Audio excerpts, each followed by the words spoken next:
이번 시간에 공부할 내용 중에 자주 출제가 되는 부분은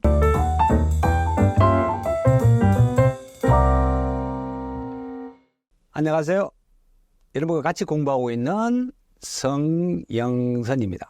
자, 이번 시간에는 산업재해와 중대재해에 대해서 공부를 해보도록 하겠습니다. 이 산업재해라는 용어는 우리 일상생활에 많이 쓰는 용어고, 그리고 대한민국 살면서 스스로 알게 되는 그런 용어입니다.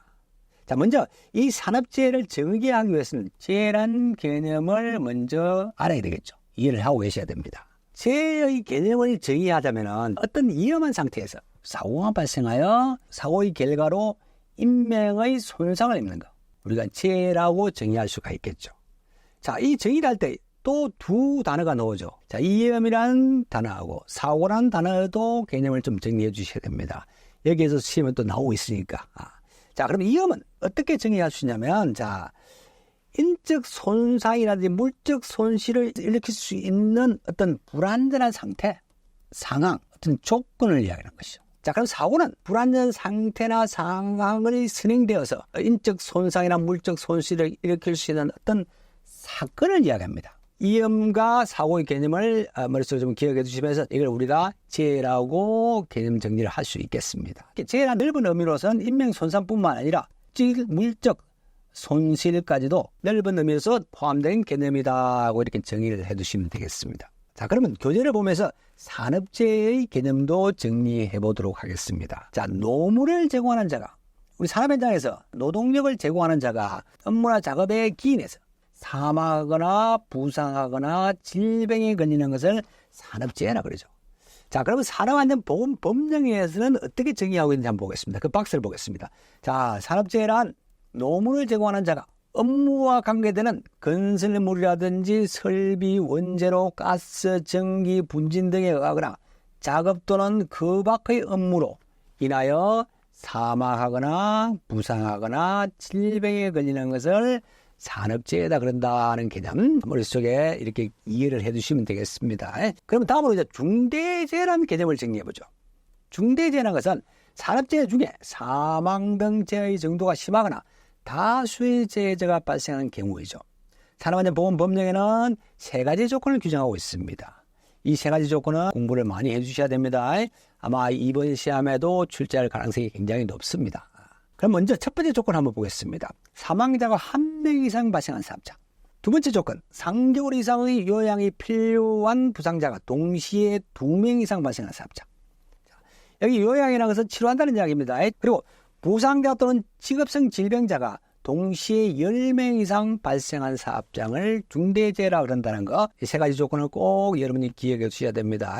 저는 이걸 어떻게 외우고 있냐면요, 1, 2, 3, 10으로 외우고 있습니다. 사망자가 1명 이상, 3개월 이상 요양에 필요한 부상자가 동시에 2명 이상, 그리고 부상자, 직업성 질병자가 10명 이상 발생한 사업장을 중대재해라 한다는 거, 수치를 꼭 기억해 두시기 바랍니다. 자, 이 중대재해와 비교해서 여러분들 중대산업재해라는 개념도 좀 정리를 해 주시기 바랍니다. 이 중대산업재해라는 개념은 어디에 나와 있냐면요, 최근에 우리 중대재해 처벌에 관한 법률이 시행이 됐습니다. 거기 보면 중대산업재해 세 가지 조건도 같이 규정하고 있습니다. 자, 첫 번째, 사망자가 1명 이상 발생한 재해, 중대재해, 중대산업재해입니다. 그리고 6개월 이상, 동일한 사고로 6개월 이상 치료가 필요한 부상자가 2명 이상 발생한 재해를 중대산업재해라고 합니다. 그리고 동일한 유해 요인으로 해서 대통령령으로 정하는 직업성 질병자가 1년에 3명 이상 발생한 재해, 중대산업재해라고 규정하고 있다는 거. 중대재해와 중대산업재해를 비교해서 공부를 해두시면 되겠습니다.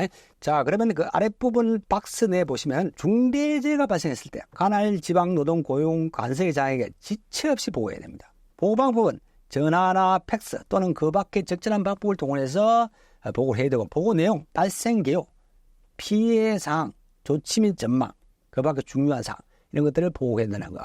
산업재해가 발생했을 때 보고는 이것도 마찬가지로 관할 지방 고용 노동 관세의 장에게 보고를 해야 됩니다. 사망자가 발생하거나 산업재해 발생은 보고, 자, 사망자가 발생하거나 3일 이상 휴업이 필요한 부상을 입거나 질병에 걸린 사람이 발생한 경우에는 산업재해가 발생한 날로부터 1개월 이내에 산업재해 조사표를 작성해서 관할지방 고용노동관세청에게 제출해야 된다는 거 같이 공부를 해두시기 바랍니다.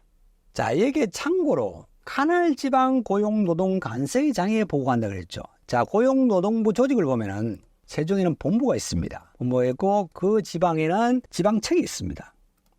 6개의 지방청이 있죠. 지방청 산하에는 지청이 있고 그 산하에는 출장소가 있습니다. 지방청이나 지청이나 출장소에는 관할 담당 관할 구역이 있죠. 지방청의 최고 책임자는 지방고용노동청장이라고 합니다. 지청에는 지청장입니다. 그 출장소에는 소장이 있겠죠.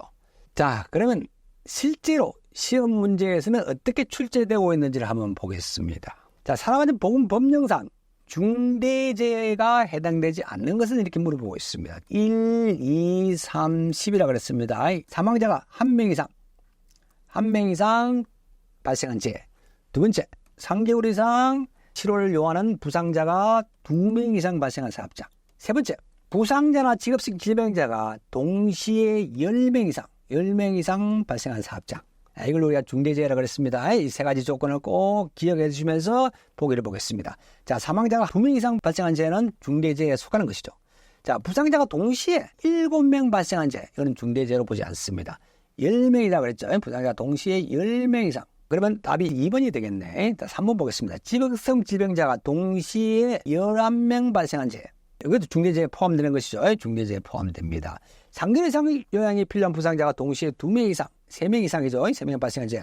2명 이상이니까 이것도 중대재해에 포함된 내용입니다. 정답은 2번이 정답이 되겠습니다. 중대재해의 세 가지 조건 꼭 기억해 두시고 중대재해가 발생했을 때 어떻게 보고하는지 그 내용은 뭔지 언제 보고하는지 기억해 두시고 산업재해 발생을 보고할 때는 그 수치 3일 이상 그리고 1개월 이내 보고한다는 그 수치까지도 같이 공부를 해 두시면 되겠습니다. 자, 오늘은 여기까지 하겠습니다. 자, 오늘도 화이팅 하십시오.